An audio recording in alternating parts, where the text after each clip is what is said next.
think you have already addressed this question as well, but just to kind of define it a little bit more. Don't you think he should go first one of these times? Just because he's so young. I think you better go. Oh, yeah. What's the question? The question is, how have these people's vision affected your own vision for peace and inspired you in acting upon that inspiration? Oh, that's a good question. For me, the number one issue is courage. The older I get, I think courage is a sign of spirituality and spirit. And where there is not courage, spirit is not yet in the room. And each of these people has taught me courage in their way. Each got in a lot of trouble.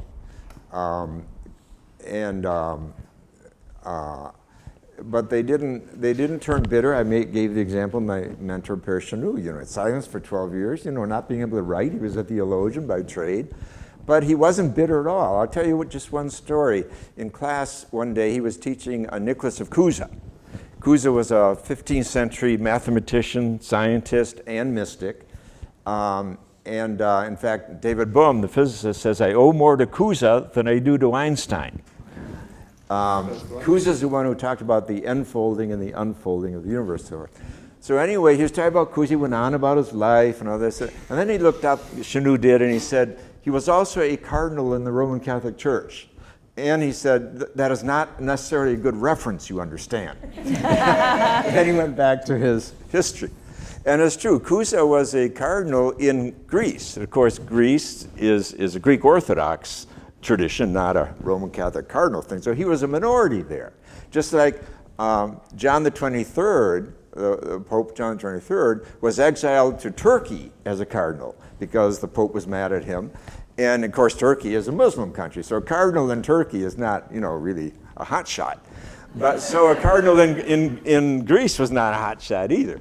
But the fact that Shanu just looked up and said, it's not necessarily a good reference to be a cardinal, then he went on with his work. That was just such a fun moment for me. I've never forgotten it, that he could laugh at the hierarchy that had silenced him for 14 years and blah, blah, blah, So, but his integrity was always intact, and that's why when the council came around, he was invited in and played this very important role. So I just think, there's no substitute for courage, especially at this time. We all have to stand up and be counted. Now, in different ways, according to what our gifts are and what our calling is, but, it's all hands on deck now, folks. I mean, let's not underestimate the crisis we're in. I call it the dark night of our species.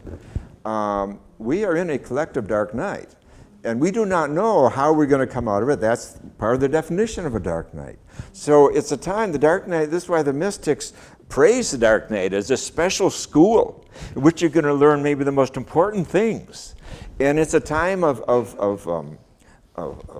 purification of what really are our motives. Why are we on this earth at this critical moment in planetary and human history? And what can we do together? And what can we throw off and let go? I say we have to travel so much more lightly with our religions today. I say we don't need basilicas on our back, we need backpacks. And we need to link up with different traditions, just like we're doing here tonight. But, and draw the wisdom that's there and create more wisdom as well. And work with science, of course, which is another source of wisdom. So, the opportunities are as great as is the apocalyptic moment. And we have to be very careful of allowing one another to fall into despair or apocalypticism and so forth, because there's a lot of that going around.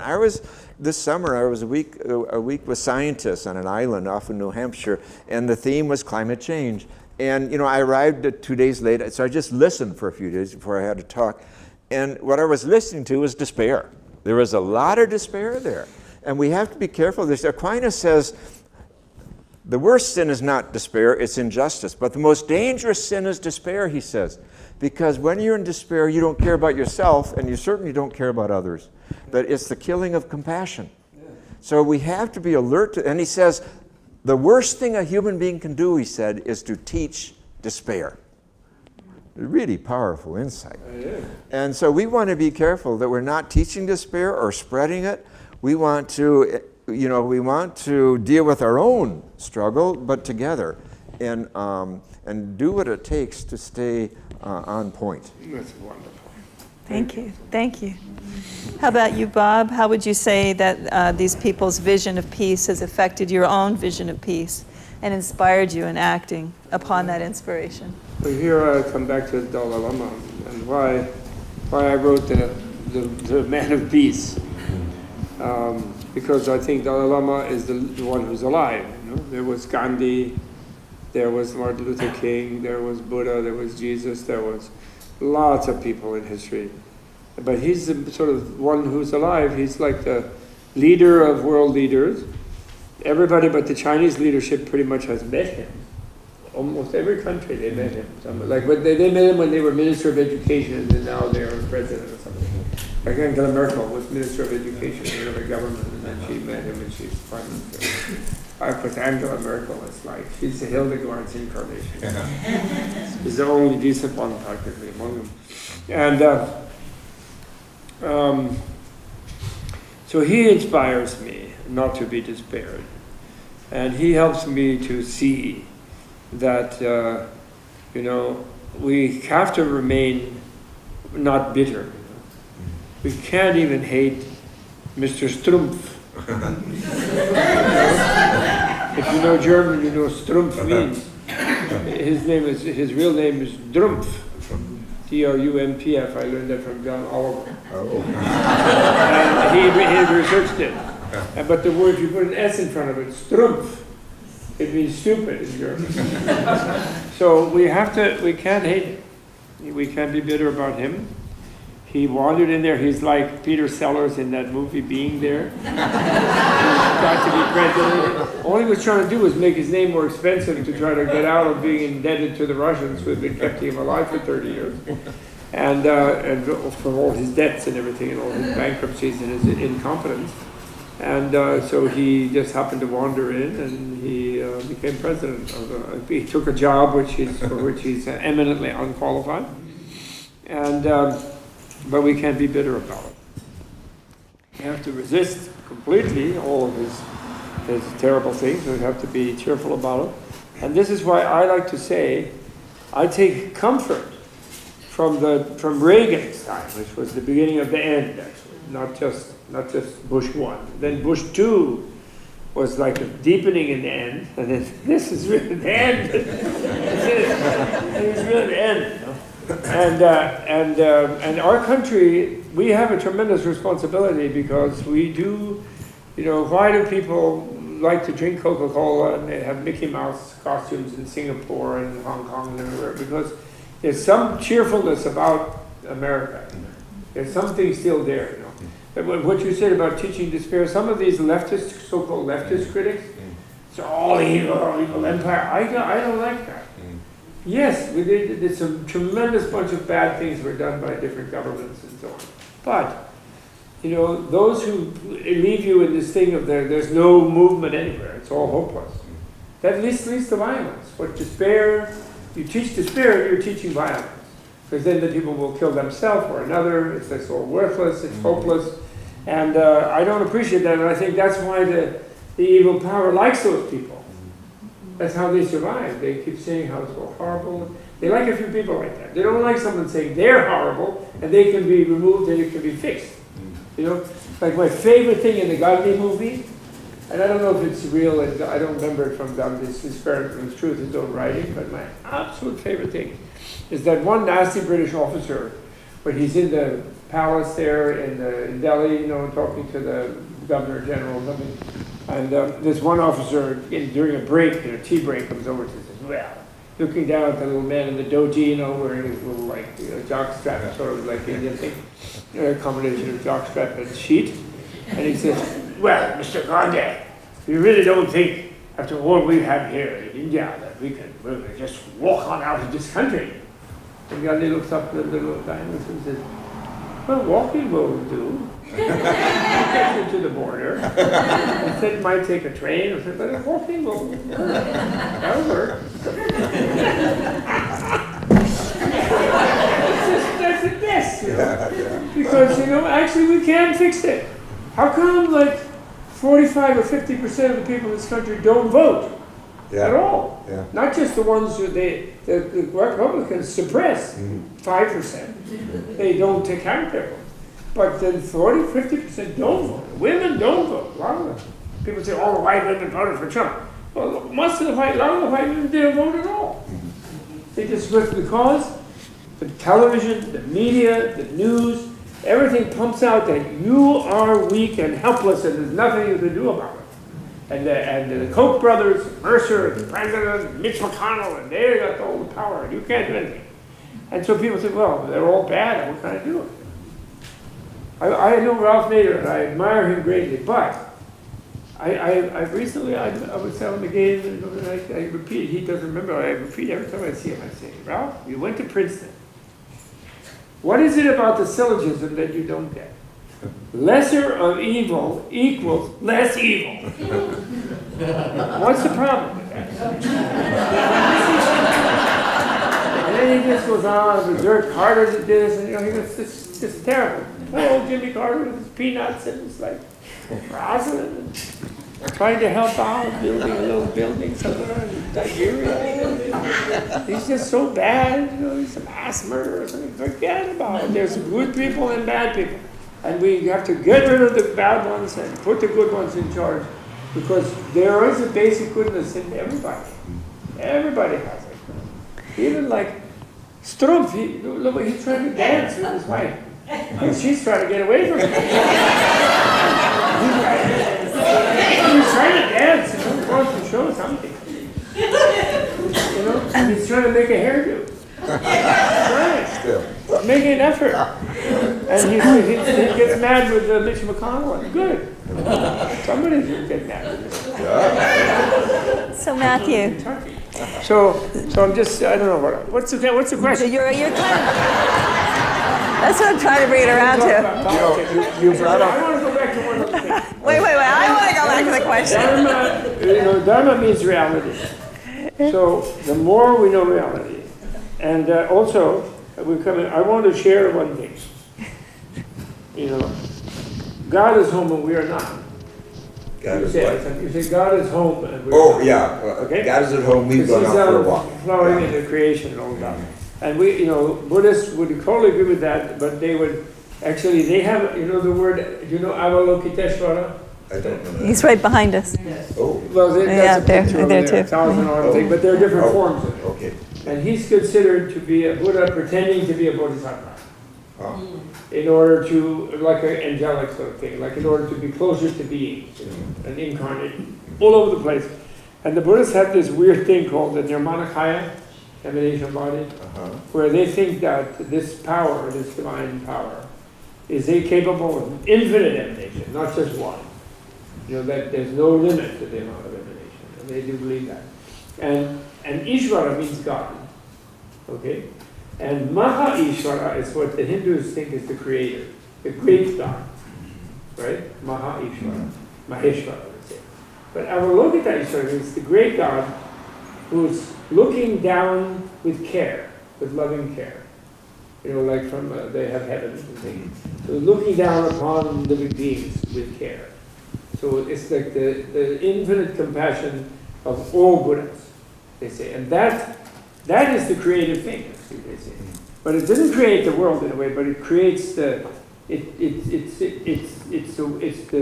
the energy that saves it, right? Love and compassion, right?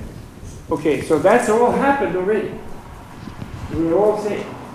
It's the idea, but we don't know it. So what I'm trying to do is share something that I like to share with people. I call it my consolation prize. Well, it's for myself only, but I think people enjoy it. You might. You won't be amused to see what it's doing. And why do I need a consolation? Because I've been at this life at least for 50 years or more, and I'm still not that cool. I'm just like I'm upset, that this is bad, and it's just it's not. This is not kingdom of God for me. It's not nirvana for me. But since there's no limit, it's not 200 trillion stars. There's no end of it. This one, it's just beyond conception. And therefore, and also, I'll never get out of life. There's no, like, even Christians have that. I told Rick Warren once at a meeting, he was poor guy, was forced to sit next to me, talking about reincarnation and karma, you know, and how it means you never get out of your relationships with everybody. So you have to optimize them because they keep coming back. Everybody's going to fall in love with their ex again like 10 times. So don't make a bad divorce agreement. Don't do it. They'll get you next life with a better lawyer. So the point is that, so therefore eventually, dense as I am, I will reach nirvana. Or rather, I'll know that I was always in nirvana. And remember, when Buddha attains nirvana, he remembers infinite previous lives. And why don't we remember our infinite previous lives? Ourselves, because we suffered. We think we were suffering there like we think we're suffering now. But actually, he was already, what he realized was, at the brink of nirvana, he realized at the event horizon of it, that it was always okay. He was always part of the creation, uncreated creation. So that's my consolation prize. When we achieve nirvana, or when we really realize the kingdom of God, we'll realize we always did realize it. So we will revise our experience of this moment, and we realize that we were already there now, and in the Italian restaurant, and even using our cell phone. Using your cell phone. Exactly. Well, what do you mean mine? Our cell phone. It was our cell phone. You're in there. Your book is in there. So that's a consolation. We're in nirvana. We're in the kingdom of God. We just don't know it. You know Michael Beckman? Yeah. He gave a sermon one time, which he entitled, "All Right Already." So, Bob, I think you've done a good job. I think you've done a good job answering that question that I didn't ask. And a few more. Sure. But I'd like Matthew to answer. I'm not sure why you would call it consolation, though. It seems to me that's kind of the whole enchilada. Well, it would Why do be you if call I it was could consolation? remain aware of it at all times. Oh, I see. But then I get upset. I see. Then they That is consolation. denial, and then they're like, I and see. then Rick Scott is standing there with his little cap, and it's not climate change, no way, no, Irma is coming, then Harold is coming, then everybody's coming. Property prices are going up in Miami, but the buildings are not going up. They were down. Okay. So, Matthew, how would you answer that question? I have no idea what the question was. The question What that you was the just question? answered beautifully was, what advice do you have to give the members of the audience about how to develop and act upon their own vision for peace? Oh, So you did answer it beautifully. we did it. Yeah. But I'd like to hear what We need Matthew to get a rest, specific. maybe. Well, there's one image that Robert brought up. He brought up a lot of them, but just one I'd like to respond to first. I think it connects to your question. But it's Gandhi in a loincloth. Oh, yes. Gandhi went to visit the king in London. It was late 30s, I think. And he was wearing his loincloth. And the journalists were there all taking pictures, and then they said to him, "You cannot go and see the king dressed like that." And he said, "Well, this is how I dress." So he went in and did his thing and came out. And then they said, "How was it? How was it?" Well, he said, to begin with, he said, it was no problem because the king was wearing enough clothes for the both of us.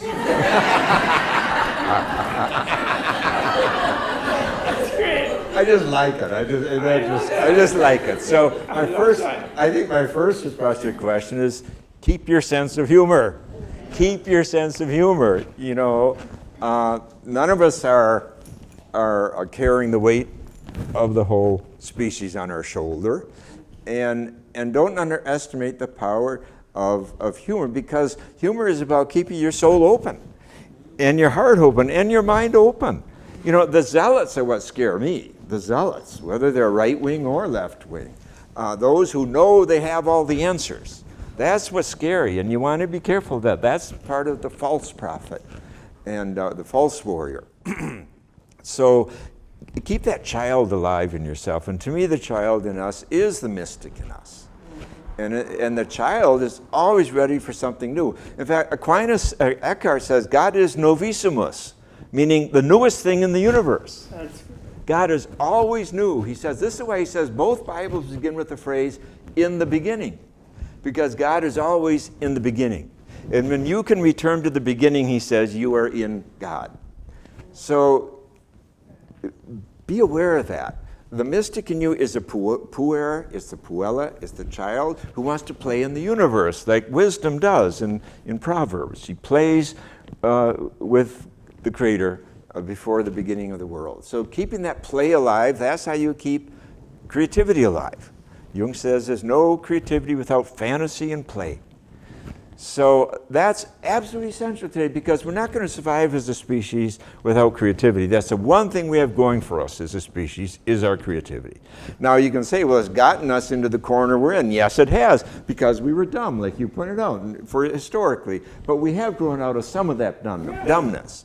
And now we are asking the bigger questions. Oh, this electricity thing is neat, and these other accomplishments of the modern era are neat things, but look the price we've paid, look the price that nature's paying, and all the rest. So we're asking the bigger questions. But the key is creativity.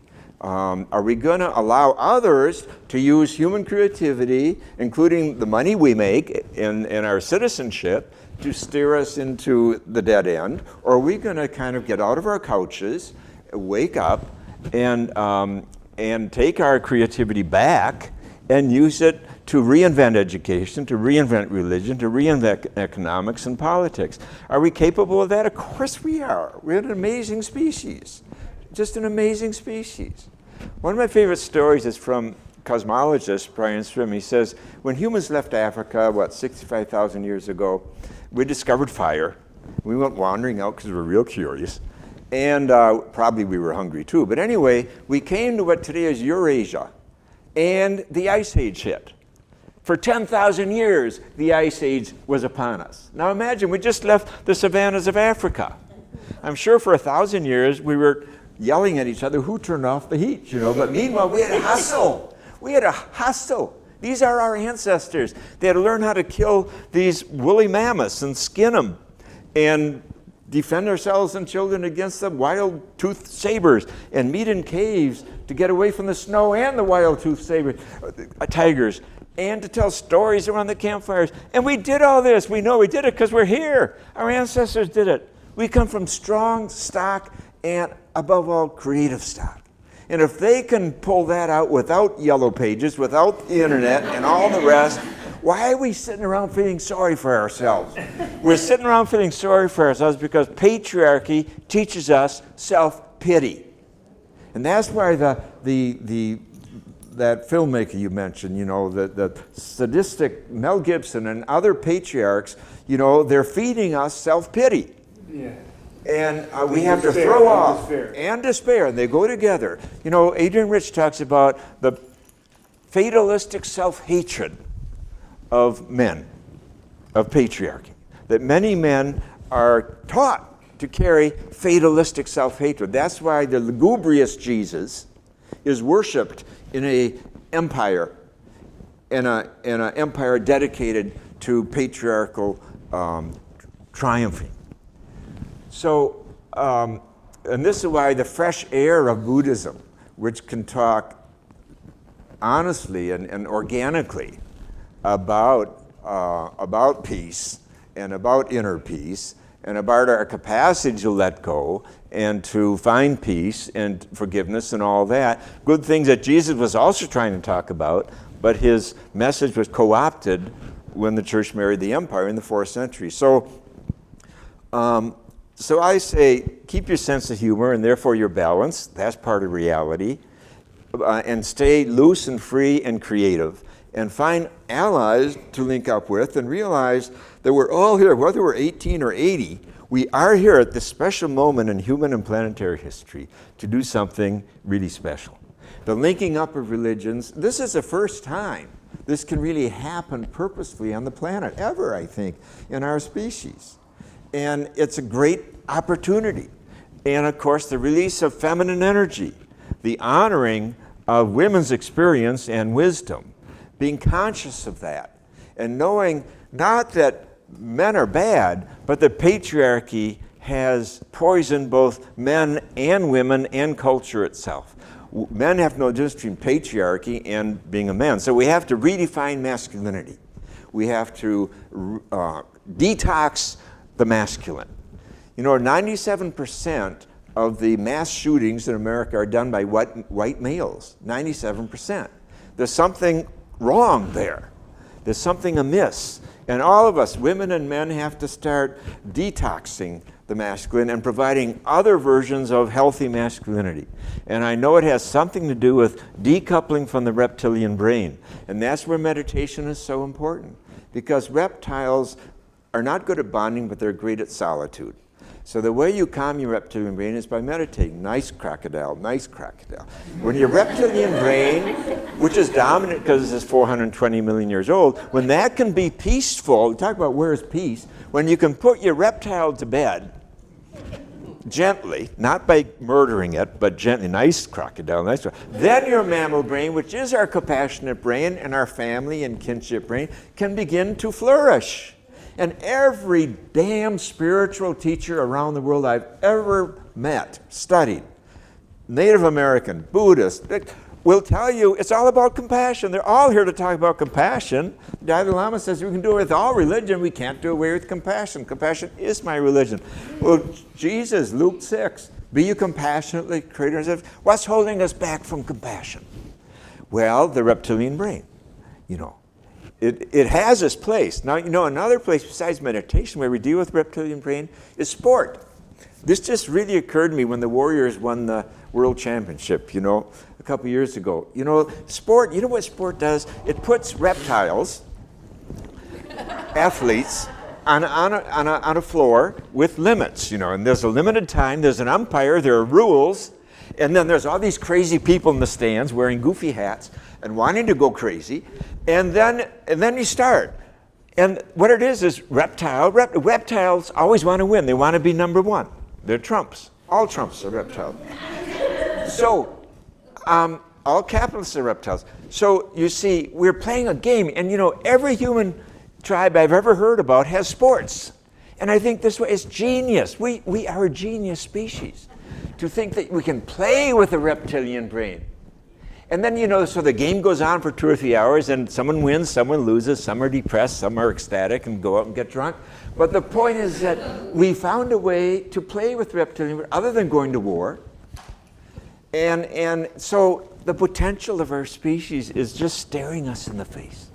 We have to draw from all these wisdom traditions, including science, and grow up, you know, and get moving, because time's running out. And I find a lot of young people have given up on academia as we know it, given up on religion as we know it, given up on economics.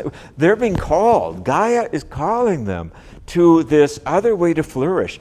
And they're looking for elders. They're looking for mentors. That's a big part of why many of us are still around. But don't underestimate the young. The young are ready to, a lot of the young are ready to move. They're not they've not bought into, they're postmodern. They were born well after the war. So they're ready to move. And they need adults, mentors, and elders who will encourage them, support them, share their dreams and visions, and kick some ass together.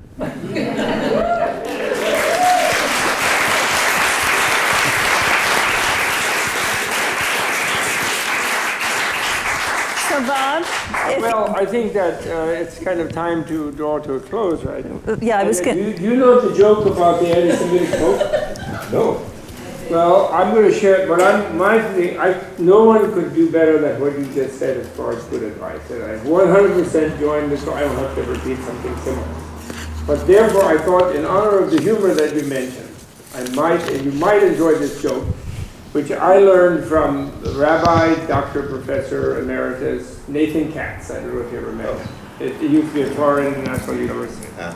And it's a joke I enjoy telling. Okay. If you'd be interested. Sure. And I think everybody would be interested, okay? So there was a particular pope, I don't know exactly which one, who was really rather anti-Semitic. There were a number, actually.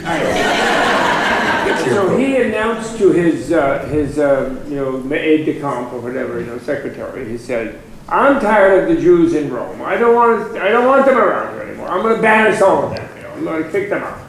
And the secretary said, "No, Your Holiness. Of course, you're the Holiness. I have to do this if you insist. But I think it's a very bad idea. They're very important citizens. They're wonderful people, etc., etc. So really, please rethink it." "No, I want to get rid of them." He's ranting and raving. So he says, "Well, okay, Your Holiness, you're the guy. I'll draw up the document, be ready to go, but do us one favor. Just do one thing. Meet with the chief rabbi. Just, one-on-one. You just have a chat with him, and if you really still want me to release the paper, I will. But otherwise, give yourself a chance. Talk to the guy just first." So the post says, "Well, I have no harm." "Okay, fine. I'll leave it." So then they make arrange the appointment. The chief rabbi is coming. And then he said, the secretary tells His Holiness on his way, he says, "Now, Your Holiness, he's a little eccentric, this rabbi. He doesn't speak Latin. He doesn't speak Italian. And he doesn't like translators. He just wants to feel the presence of the other, sort of mano a mano. So you just sit with him, you contemplate with him. Look him in the eye, and he looks you in the eye. And that's the way he likes to do it, if you don't mind." "Oh, that's great," the Pope said. "That's easy. I'll get rid of him in no time." He goes in there. So they sit still, and the Pope looks at him, and the Pope looks at him, and after a while they sort of meditate, and the Pope holds up 3 fingers. So then the rabbi looks at him, and then the rabbi is pretty quick about it, and he holds up 1 finger. And the Pope is taken aback. It's really, wow, that's amazing. Wow. So he thinks some more, and then the Pope goes like this. He waves his hand. And the rabbi looks at him. Quite quickly, the rabbi goes, points like this, down at the earth. "Oh, wow, more." So then the Pope thinks, "Well, what? Okay." So the Pope goes over in his little bag, his little thing there. He brings out the wafer and the wine. He holds it up to the rabbi. And the rabbi looks at that. And the rabbi goes, and he has a little thing, the satchel he brought with him. He reaches in there, and he picks up an apple. And then the Pope's like, "Oh, okay, I changed my mind. You are tremendous. You're the root of our religion. How could I be thinking such a thing? I apologize for my bad attitude. You can stay as long as you like here in Rome. We need you in Rome. Please stay. Wonderful community. I'm so sorry. Christianity is meaningless without you. It's really wrong. Great, no problem. Okay, bye." And the Pope leaves. And the Pope says to the secretary, "Tear that thing up. I was really mistaken. Thank you so much for arranging." So he goes, "Well, Your Holiness, what happened? How can you change your mind so radically?" He said, "Well, he's amazing," that guy said. "First, he said, I brought up the Trinity. And then he reminded me, God is one." And of course, he's right. It's the way he manifests. And then I mentioned the Holy Spirit is everywhere. And he agreed. He said, "Yes, right here on the earth, beneath our feet, and we're connected to nature." It's really great. And then, I brought up the redemption, the flesh of the Lord, and blood of flesh of the Lord. And he brought out the original sin, the apple, why we need the redemption. So, he flattened me.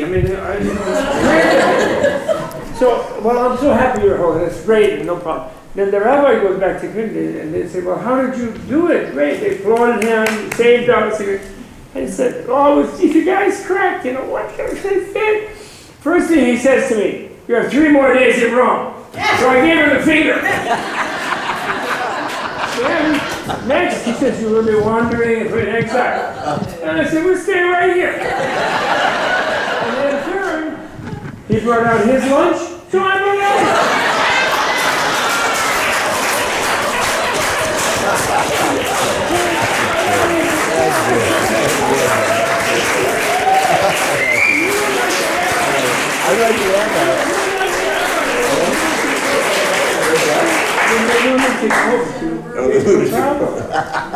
They just didn't have a proper talk together. It's wonderful. I just want to say, I'm so pleased, and thank you so much, Isa, for arranging this today. Thank you very much.